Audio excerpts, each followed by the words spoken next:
گزشتہ ویڈیو میں ہم کلاس روم مینجمنٹ کے حوالے سے 3 آرز جو ہیں وہ ڈسکس کر رہے تھے، تو آئیے ہم دوسرا آر جو کہ ریسپانسبلٹی ہے کے بارے میں جانتے ہیں، جو ہمیں بتاتا ہے کہ ہمیں کلاس روم میں کچھ رولز بنانے کے ساتھ ساتھ بچوں سے کچھ ذمہ داریاں بھی شیئر کرنی چاہیے۔ یعنی کسی بچے کو آپ وائٹ بورڈ جو کلاس میں لگا ہوتا ہے اس کا انچارج بنا دیں، کسی بچے کے پاس ڈسٹر اور مارکر ہو، کسی بچے کی ذمہ داری ہو کہ وہ اٹینڈنس رجسٹر جو ہے وہ اس کو مینیج کرے۔ اگر کلاس روم کے اندر آپ نے کچھ لائبریری بنائی ہوئی ہے تو ایسا ہونا چاہیے کہ ایک بچہ لائبریری کا انچارج ہو، ایک بچہ صفائی کا انچارج ہو اور ایک بچہ ڈسپلن کا انچارج ہو۔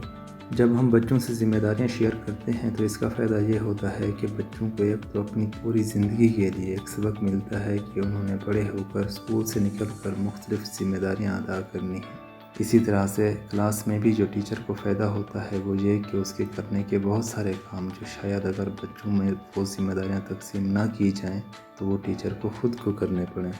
تو اب بچوں میں ذمہ داریاں تقسیم کرنے سے فائدہ یہ ہوتا ہے کہ بہت سارے کام بچے آپ کے کر رہے ہوتے ہیں اور ہر بچہ کلاس میں شامل ہو جاتا ہے، وہ کسی نہ کسی چیز کا انچارج ہے، وہ کوئی نہ کوئی کام اس کے سپرد ہے، تو اس سے بچے کی دلچسپی بھی بڑھتی ہے، اس کی اونرشپ بھی بڑھتی ہے اور وہ یہ محسوس کرتا ہے کہ میرا کلاس کے اندر ایک سٹیک ہے۔ مثال کے طور پر جس بچے کو آپ صفائی کا انچارج بناتے ہیں وہ بچہ بڑی ہی خوش دلی سے، دل جمعی سے اس کام کو لیتا ہے۔ جس بچے کو آپ رائٹنگ بورڈ کی ذمہ داری دیتے ہیں وہ بچہ رائٹنگ بورڈ کے حوالے سے اپنی پوری کوشش کرتا ہے۔ کسی بچے کو آپ ڈیکوریشن کا انچارج بناتے ہیں تو کسی بچے کو ڈسپلن کا انچارج بناتے ہیں۔ تو اس طرح سے یہ ہوتا ہے کہ ہر بچہ مختلف ذمہ داری کے ساتھ ساتھ سیکھتا ہے کہ اسے زندگی کے اندر رولز کو ادا کرنا ہے اور ٹیچر کی جو کلاس ہے وہ بھی مینیج ہو جاتی ہے۔ تو یہ 2 چیزیں ہم نے دیکھیں، رولز اینڈ ریسپانسبلٹیز۔ تیسرا جو روٹین ہے وہ اس لحاظ سے بڑا اہم ہے کہ اس کے اندر ہم بہت سارے کام بچوں کو سکھاتے ہیں کہ جن کو پہلی دفعہ کرتے ہوئے ڈسپلن کا مسئلہ ہوتا ہے، لیکن جب ان کاموں کو بار بار کروایا جاتا ہے تو آہستہ آہستہ بچے اس قابل ہو جاتے ہیں کہ بچے ان کاموں کو غیر محسوس انداز سے ٹینشن لیے بغیر، یا آپ یوں کہیے کہ ڈسپلن کا کوئی بھی ایشو کیے بغیر سیکھ لیتے ہیں۔ مثال کے طور پر کئی کام ہیں کہ جو ٹیچر کلاس میں روزانہ ہی کرواتے ہیں، جیسا کہ روزانہ بچے کلاس میں داخل ہوتے ہیں، روزانہ بچے کلاس سے نکل رہے ہوتے ہیں۔ اسی طرح سے بچوں کی حاضری روزانہ لگتی ہے کہ انہیں رول کال کا جو ہے ایک انداز ہے جو آنا چاہیے۔ کاپی چیکنگ کم و بیش کسی نہ کسی بھی سبجیکٹ میں روزانہ ہو رہی ہوتی ہے۔ اسی طرح سے بچوں نے پینسل ہمیشہ شارپ کرنی ہے۔ مثال کے طور پر پینسل شارپ کرنا ایک روٹین ہے۔